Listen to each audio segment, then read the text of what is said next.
आजको युग विज्ञान प्रविधि र सिपको युग हो। केवल किताबका अक्षरले मात्र भविष्य बनाउँदैन, बरु जीवनमा प्रत्यक्ष प्रयोग गर्न सकिने सिपले नै भविष्यको निर्माण गर्छ। यही विश्वासका साथ 7 वर्ष अघि सुरु भएको apex Skill Academy and Research centre आज हजारौं विद्यार्थीको जीवनमा आशा र अवसरको दीप बनेको छ। नेपालको शैक्षिक संरचनाले प्राय किताबमै सीमित ज्ञान दिने गरेको अवस्थामा व्यवहारिक सिप सिकाउने संस्थाको आवश्यकता तीव्र रूपमा महसुस भइरहेको थियो। यही आवश्यकतालाई मध्यनजर गर्दै apex Skill Academy and Research centre स्थापना भएको हो। सुरुमा चाबहिलमा आफ्नो यात्रा प्रारम्भ गरेको यस संस्थाले हाल बानेश्वरमा समेत शाखा विस्तार गरी थप विद्यार्थीहरूलाई गुणस्तरीय तालिम दिन थालेको छ। यस संस्थाको उद्देश्य केवल पढाउने मात्र होइन, पढाएर आत्मनिर्भर बनाउने हो। काम गर्दै सिक्ने पद्धतिमा आधारित तालिमहरूले विद्यार्थीहरूलाई किताबमा मात्र होइन, वास्तविक जीवनमा पनि सक्षम बनाउँछ। यसै कारण यहाँ पढेका विद्यार्थीहरू विश्वका जुनसुकै मुलुकमा गएर पनि आत्मविश्वासका साथ काम गर्न सक्ने भएका छन्। यसको उद्देश्य हामीले लगभग 6-7 वर्ष अगाडिबाट हामीले सुरु गरिरहेछौँ। अहिले हामीले एपेक्स स्किल्स एकाडेमी चाबेल र नयाँ बानेश्वर दुईटा ठाउँबाट हामी सञ्चालनमा छौँ। एपेक्स स्किल एकाडेमीलाई हामीले स्थापना गर्दाखेरि एउटा मात्र हाम्रो उद्देश्य के थियो भने हामीले हाम्रो नेपालको शैक्षिक अवस्था जुन एउटा एजुकेसन सिस्टम छ, त्यो एजुकेसन सिस्टमले दक्ष जनशक्ति उत्पादन गरिरहेको छैन भन्ने हामीले अनुभव गरिरहेको र हामी पनि आफै त्यसमा कहीँ न कहीँ विद्यार्थी भएर हुर्किरहेको अवस्थामा चाहिँ कम्तीमा हरेक नेपाली एउटा स्किलफुल होस्, हरेक नेपालीको हातमा सिप होस् भन्ने मेन उद्देश्य त्यहीँबाटै हामीले यहाँबाट सुरु गरेका हौँ। यसमा हाम्रो सबै टिमले हाम्रो यही उद्देश्यका साथ अगाडि बढेका हौँ हामी। एपेक्स स्किल्स एकाडेमीमा अहिले नेपालको मात्रै मार्केट नहेरिकन अब अहिले हामीले ग्लोबल भिलेज भनिरहेका छौँ। अब हरेक ठाउँको मान्छे हरेक ठाउँमा काम गर्न सक्ने, हामीले एक ठाउँको मान्छे ग्लोबली जहाँ पनि गएर काम गर्न सक्छ भन्ने हाम्रो उद्देश्यले हामी त्यो हिसाबले चाहिँ हामीले यहाँ welding, plumbing, industrial automation, HVAC, AC रेफ्रिजरेसनहरू त्यस अन्तर्गत motor rewinding, house wiring, auto लगायतका कोर्सहरू हामीले यहाँ सञ्चालन गरिरहेका छौँ र हामीसँग 100 स्टुडेन्ट्स अहिले पढिरहनु भएको छ। एपेक्स स्किल्स एकाडेमीमा हामीले ग्लोबली जे प्र्याक्टिस भइरहेको छ त्यही किसिमको रिसोर्स, मेसिनहरू, रिसोर्सहरू, ल्याबहरू हामीले त्यही स्ट्यान्डर्डमा हामीले यहाँ राखिरहेका छौँ र हामीले अघि पनि भनिहाल्यौँ, कम्तीमा बाहिर जाने, नेपालमै गर्ने मान्छे पनि ग्लोबली कम्पिटेन्स उसको होस् भन्ने हिसाबले हामीले त्यो किसिमको रिसोर्स, इन्फ्रास्ट्रक्चर र ल्याबलाई हामी मेन्टेन गरिरहेका छौँ। Apex Skill Academy and Research सेन्टरले आधुनिक प्रयोगशाला, दक्ष प्रशिक्षक र अन्तर्राष्ट्रिय स्तरको पाठ्यक्रम मार्फत विद्यार्थीहरूलाई व्यावहारिक अनुभव दिइरहेको छ। यहाँ उपलब्ध एसी तथा फ्रिज मर्मत तालिम, मोटर रिवाइडिङ तालिम, हाउस वायरिङ र इन्डस्ट्रियल वायरिङ तालिम, home appliances repair, welding, plumbing, auto mechanic तालिम र मोटरबाइक मेकानिक तालिमहरू विविध र जीवनोपयोगी छन्। यी सबै तालिमहरूले केवल रोजगारी मात्र होइन, स्वरोजगारको बाटो समेत खोलिदिन्छ। यस Apex Skill Academy and Research Centre नेपालकै उत्कृष्ट सिपमूलक तथा प्राविधिक संस्था हो, जसले नेपालमा अहिलेसम्म अन्यत्र उपलब्ध नभएको इन्डस्ट्रियल अटोमेसन जस्तो विशेष पाठ्यक्रम सहित आधुनिक तालिम प्रदान गर्दै भविष्यको रोजगारी, स्वरोजगार र प्राविधिक आत्मनिर्भरता सुनिश्चित गरिरहेको छ।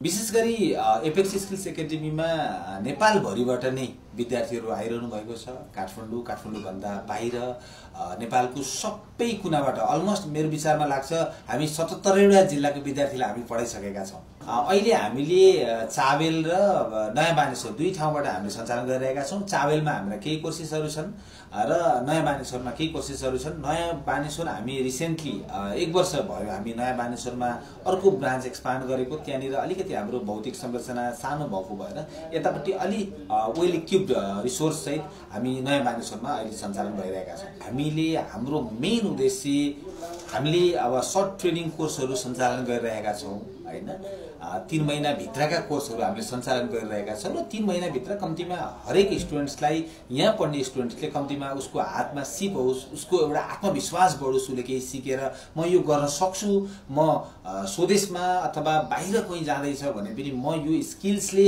मेरो करियर सेक्योर गर्छु भन्ने उद्देश्यले चाहिँ हामीले उनीहरूलाई ओरिएन्ट गर्छौँ, उनीहरूलाई त्यो किसिमले हामीलाई रेडी गर्छौँ र त्यो अनुसार हामीले पढिसकेपछि स्टुडेन्ट्सहरू त्यो उनीहरूको एउटा कन्फिडेन्स लेभल डे 1 र डे 90 को कन्फिडेन्स लेभल हेर्न लायक छ स्टुडेन्ट्सको।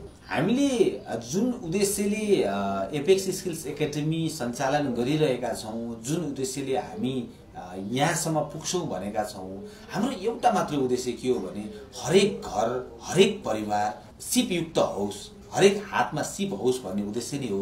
त्यसले गर्दाखेरि अलिकति नेपाली परिवेश, नेपाली समाजमा पढ्न त पढिरहेछ मान्छेले होइन, लिट्रेसी रेट पनि बढिरहेछ, तर कस्तो लिट्रेसी रेट बढिरहेछ भने एउटा स्किल खालको ट्रेनिङहरू, स्किल खालको कोर्सहरू हामीले जति आवश्यक हो, जति यो नेपाल अथवा ग्लोबल्ली जति चाहिने हो त्यो किसिमको स्किलफुल रिसोर्सहरू हामी उत्पादन गर्न सकिरहेका छैनौँ। हामीले त्यो प्रयास गरिरहेका छौँ। यस Apex Skill Academy and Research सेन्टरमा नेपालका विभिन्न स्थानबाट विद्यार्थीहरू यहाँ अध्ययन गर्न आउने गर्छन्। महिला, पुरुष, युवा अथवा मध्यम उमेरका सबैका लागि यहाँ समान अवसर छ। यस संस्थामा सबैको एउटै लक्ष्य हुन्छ, त्यो हो जीवनलाई सिपमूलक बनाएर आफ्नो भविष्यलाई उज्यालो बनाउने। यस संस्थाको अर्को विशेषता हो करियर काउन्सिलिङ सेवा।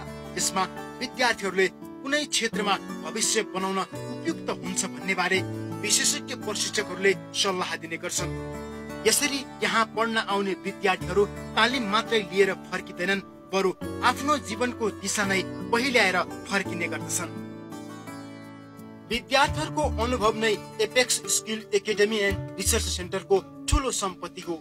उनीहरू भन्छन् यहाँका प्रशिक्षकहरू सरल र व्यवहारिक शैलीमा सिकाउँछन्, प्रत्यक्ष उपकरणमा काम गर्ने अवसर दिन्छन्। यसले गर्दा भविष्यमा जुनसुकै स्थानमा गएर पनि आत्मविश्वासका साथ काम गर्न सक्ने क्षमता प्राप्त भएको छ। ट्रेनिङ सेन्टरमा चाहिँ 3 वर्षदेखि यही ट्रेनिङ सेन्टरमा आबद्ध छु। मैले चाहिँ यहाँ प्लम्बिङ सेक्टर चाहिँ हेरिरहेको छु र मैले चाहिँ प्लम्बिङ यो भेरी टेक्निकलबाट पढेर आएर र विदेशको अनुभवले पनि लिएर आएर विदेशमा के कसरी काम गरिन्छ र के टेक्नोलोजी छ, अहिलेको नयाँ टेक्नोलोजी त्यो सम्बन्धी चाहिँ मध्यनजर गरेर अहिलेको बजारको मार्केट के हो, अहिले बजारमा के आइरहेछन् र कसरी ट्रेनिङ गराउँदाखेरि विद्यार्थीहरू सहज बुझ्न सक्छन् भन्ने हिसाबले चाहिँ हामी चाहिँ सबै डेमो गराएर सब टुल्सहरूदेखि ल्याएर हाम्रो जुन एपाटसहरू छन् सब तिनीहरूलाई चाहिँ ड्रइङ बनाएर लेआउट गर्न लगाएर र चाहिँ विदेशमा जुन तरिकाले काम गरिन्छ त्यही तरिकाले चाहिँ हामीले पनि यहाँ गराएको छौँ। जस्तो अहिले चाहिँ हामी चाहिँ ज्याकुजीहरू जोडाउने, नेपालमा चाहिँ अहिले ज्याकुजीहरू सिकाउने, कसरी मेन्टेनेन्स गर्ने, डाइभर्टरहरू कसरी बनाउने भन्ने त्यो चाहिँ त्यति सिकाइएको छैन।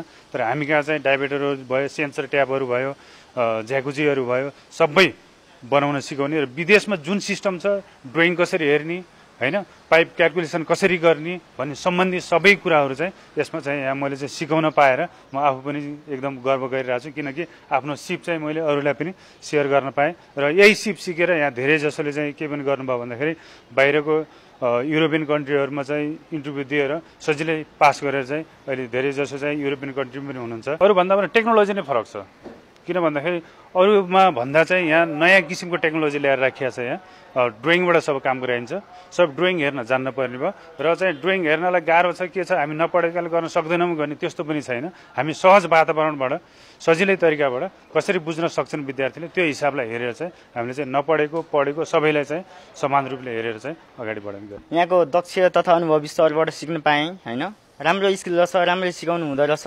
प्लम्बिङ सिक्दैछु म। प्लम्बिङ किन भन्दाखेरि यो बाहिर कन्ट्रीमा पनि एकदम डिमान्डेबल स्किल रहेकोले म प्लम्बिङ सिक्न आएँ। अरू ठाउँ पनि धाएको थिएँ तर यतिको चाहिँ पाइनँ मैले। यहाँ सम्पूर्ण जुन एडभान्स लेभलको सामानहरू अहिले आइरहेको छन् हो त्यो एडभान्स लेभलको सामानहरू मार्फत हामीलाई सिकाउनुहुन्छ। मेसिनरीहरूदेखि लिएर विभिन्न किसिमको टुल्सहरू सबै सरले सिकाउनुहुन्छ होइन। खुसी लाग्यो जे होस्। त्यसैले सबैलाई म आग्रह गर्न चाहन्छु एकचोटि भिजिट गर्न चाहिँ अवश्य आउनु होला है। एपेक्स स्किलमा है। यो इन्डस्ट्रियल वायरिङको चाहिँ अब अटोमेसन, अबको मार्केट भनेको अटोमेसन चाहिँ हो। अब जुनसुकै चाहिँ जतिसुकै ठुलो सानो ठुलो कम्पनीहरूले चाहिँ अब यो चाहिँ अटोमेसनलाई नअपनाउने हो भने चाहिँ अलिकति उस देखेको मैले मार्केटमा चाहिँ। मेरो खास चाहिँ प्रोफेसनल भनेको हाउस वायरिङमा थियो होइन। हाउस वायरिङ इन्डस्ट्रियल पनि मैले मोटामोटी गरिराखेको हुँदा अनि मैले चाहिँ हाउस वायरिङ प्लस अटोमेसनलाई पनि अगाडि बढाउनुपर्छ। अब चाहिँ अब बिस्तारै आधुनिकतर्फ जानुपर्छ भन्ने कुराले चाहिँ मैले चाहिँ यो चाहिँ सिक्न आएको। यहाँ चाहिँ आज म सिक्न आएको भनेको चाहिँ महिना दिन जति हुन लाग्यो।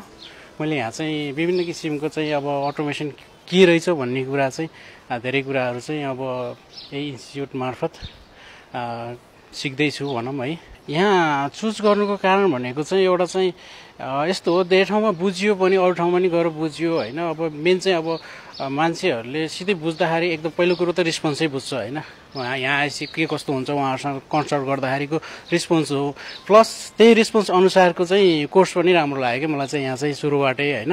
अनि तपाईँको कोर्समा चाहिँ तपाईँको स्टेप बाई स्टेप एकदम स्लो मोसन पनि होइन, फास्ट मोसन पनि होइन, क्या बुझाएर तपाईँ जति सक्नुहुन्छ बुझाएर चाहिँ कोर्सहरू अगाडि गइराखेको चाहिँ छ यहाँ होइन। त्योहरू चाहिँ मलाई चाहिँ यहाँ ठिक लाग्यो कि। ISO 9001/2015 मा प्रमाणित यस Apex Skill Academy and Research Centre गुणस्तरीय शिक्षा र अन्तर्राष्ट्रिय मान्यता प्राप्त प्रणाली मार्फत काम गरिरहेको छ। यही प्रमाणीकरणले यस संस्थाको काम गर्ने पद्धति र गुणवत्तालाई अझै सुदृढ बनाएको छ। यसैबीच भर्खरै कक्षा 12 को परीक्षा दिएर बसेका विद्यार्थीहरूका लागि विशेष योजना पनि ल्याएको छ। 2082 सालमा कक्षा 12 को परीक्षा दिएर बसेका विद्यार्थीहरूका लागि 18% छुटको व्यवस्था गरिएको छ। यसले युवा पुस्तालाई अझै बढी अवसर दिनेछ र सिप सिक्न प्रोत्साहित गर्नेछ। आगामी योजना हामीले एपेक्स स्किल्स एकाडेमीलाई नेपालभरि नै लिएर जाने प्लान छ। प्लस त्यो बाहेक चाहिँ हामीले अहिले हामीसँग 7वटा जस्तो कोर्स छ। त्यो कोर्सहरू हामी एक्सपान्ड गर्दैछौँ, थप्दैछौँ। अझै त्यसमा हामीले ग्लोबली र नेपालको मार्केटलाई सुहाउँदो केही कोर्सेसहरू थप्दैछौँ। हामीले केही कोर्सहरू लन्च गर्दैछौँ। यो लगभग 6 महिनाभित्रमा हाम्रो 3टा कोर्सहरू लन्च हुँदैछ। जुन कोर्सेसहरू हामीले नेपाली विद्यार्थीलाई सुहाउँदो, नेपालमै काम पाइन्छ, हाम्रो नेपालमा भन्ने थिमलाई लिएर अगाडि बढ्दैछौँ। नेपालको ठुलो जनशक्ति अहिले बाहिर रोजगारीको लागि गएको छ। हाम्रो डेटा अनुसार 70% भन्दा बढी जनशक्ति जुन गएको छ त्यो चाहिँ अनस्किल्ड छ र त्यो बाहिर जुन रेमिटेन्सबाट आएको नेपालको जीडीपी लगभग 25% वरिपरि जीडीपी रेमिटेन्सले कभर गरेको छ। त्यत्रो रेमिटेन्सको हकदार त्यत्रो जनशक्ति बाहिर गएको छ। त्यो बाहिर चाहिँ स्किल भएर गएको छैन। कम्तीमा हाम्रो उद्देश्य के हो भने बाहिर नेपालमा अपर्च्युनिटी भएन, बाहिर ग्लोबली गएर काम गर्छु भन्दैछ भने उसले कम्तीमा सिप सिकेर जाओस्। 25% जुन जीडीपीलाई उसले कन्ट्रिब्युट गरिरहेछ भने स्किलफुल गयो भने त उसको राम्रो स्यालेरी होला, करियर राम्रो होला, उसको सेवा सुविधा राम्रो होला। उसको सेवा सुविधा राम्रो हुनु भनेको एउटा परिवारको हो। त्यो परिवार एउटा परिवार भन्दा एउटा समाज समृद्ध हुन सक्छ। एउटा समाज समृद्ध भयो भने राष्ट्र समृद्ध हुन सक्छ। त्यही भएर एउटा हाम्रो सानो इफोर्ट कम्तीमा तपाईहरु जाँदै हुनुहुन्छ ग्लोबल भिलेज हो, जहाँ गएर नेपालमै बाहिर जहाँ गएर काम गर्न पनि सबैलाई छुट छ र सबै क्यालिबर छ। उले बाहिर गएर काम गर्दाखेरि कम्तीमा हेपिएर लेबरको रूपमा सधैँ काम गर्न नपरोस्। नेपालीहरू पनि गर्न सक्छन्, उनीहरूसँग पनि क्षमता छ, उनीहरूसँग पनि सिप छ भन्ने हिसाबले काम गरेर उनीहरूको आफ्नो परिवार समाज समृद्ध बनाएर सम्पूर्ण देश समृद्ध बनाओस् भन्ने एउटा हाम्रो उद्देश्य छ र त्यो हिसाबले हामी लागिरहेका छौँ। एउटा कुरा। अर्को एउटा चाहिँ हाम्रो नेपालमा अलिकति यो ब्लू कलर जबको लागि इन्डियाबाट विशेष गरी इन्डियाबाट चाहिँ धेरै जनशक्ति नेपालमा आउने गरेका छन्। जस्तो मानव प्लम्बिङको लागि होला, इलेक्ट्रिसियनहरू होला, वेल्डरहरू होला, हैन, यो क्लिनिङको लागि होला। धेरै मान्छेहरू चाहिँ बाहिरबाट आएको छ, कार्पेन्ट्रीको लागि बाहिरबाट आएको छ। यत्रो मान्छे बाहिरबाट आएर नेपालको ठुलो रिसोर्स हैन, हाम्रो जस्तो नेपालबाट अरबौं रुपैयाँ चाहिँ भारतमा गइरहेछ, त्यहाँको जनशक्ति आएर थुप्रै पैसा उहाँ लिएर गइरहेछ भने त्यही काम उनीहरू नेपालमा गर्न आइरहेछ, नेपालीको लागि काम गर्न आइरहेछ भने नेपालीले त्यो काम किन नसिक्ने, नेपालीले त्यो काम सिकेर किन आफू समृद्ध नबन्ने, त्यो कुरालाई हामी धेरै लार्जर माससम्म पुर्याउन खोजिरहेका छौँ। र हाम्रो उद्देश्य पनि सबैले हातमा सिप सिकेर कम्तीमा तपाईँहरू आफ्नो परिवार समाजलाई समृद्ध बनाउने बाटोमा अगाडि बढ्नुहोस् भनेर हामी अपेक्षा गर्छौँ र त्यो बाटोमा हामी लागिरहेका छौँ। आज Apex Skills Academy and Research सेन्टरबाट तालिम लिएका विद्यार्थीहरू नेपालमा मात्र होइन विदेशमा समेत काम गर्दै आफ्नो सिपको प्रमाण दिइरहेका छन्। उनीहरूको सफलता नै Apex Skills Academy and Research सेन्टरको प्रेरणाको आधार बनेको छ। सिप सिकौं, स्वरोजगार बनाऊ, सिपमूलक नेपाल, सशक्त नेपाल भन्ने नाराका साथ अगाडि बढिरहेको छ यो संस्था। हामीले एपेक्स स्किल्स एकाडेमी स्थापना गर्दाखेरि सिप सहितका युवाहरू भयो भने हामीले हाम्रो समाज ग्लोबली जस्तो हामीले जुन दिने ट्रेनिङहरू छ त्यसको स्कार्सिटी नेपालमा मात्रै होइन ग्लोबली स्कार्सिटी छ, अभाव छ त्यो खालको जनशक्तिहरू। बाहिर पनि जस्तो मानौँ प्लम्बिङ कसैले सिकेर जाँदैछ भने प्लम्बिङको डिमान्ड ग्लोबली छ, स्कार्सिटी पनि त्यही किसिमले छ। त्यो खालको सिप सिकेर जानुपर्छ भन्ने किसिमको मान्छेसँग यो स्टुडेन्टसँग चाहिँ हामी उनीहरूसँग पुग्न खोज्दैछौँ, उनीहरूलाई हामी शिक्षित गराउन खोज्दैछौँ, उनीहरूलाई सिपयुक्त बनाउँदैछौँ र ग्लोबली ऊ कम्पिट गर्न सकोस् भन्ने हाम्रो उद्देश्य हो। वास्तवमै उज्जवल भविष्य निर्माण गर्ने एक विश्वसनीय केन्द्र बनेको छ यो Apex Skills Academy and Research Centre. अन्ततः Apex Skill Academy and Research सेन्टरले दिएको सन्देश स्पष्ट छ, सिप नै जीवनको आधार हो, सिप नै आत्मनिर्भरता हो र सिप नै राष्ट्रको विकास हो। त्यसैले अझ धेरै युवाहरूलाई आत्मनिर्भर र सक्षम बनाउन यो Apex Skill Academy and Research Centre लागिरहोस्, हाम्रो पनि शुभकामना।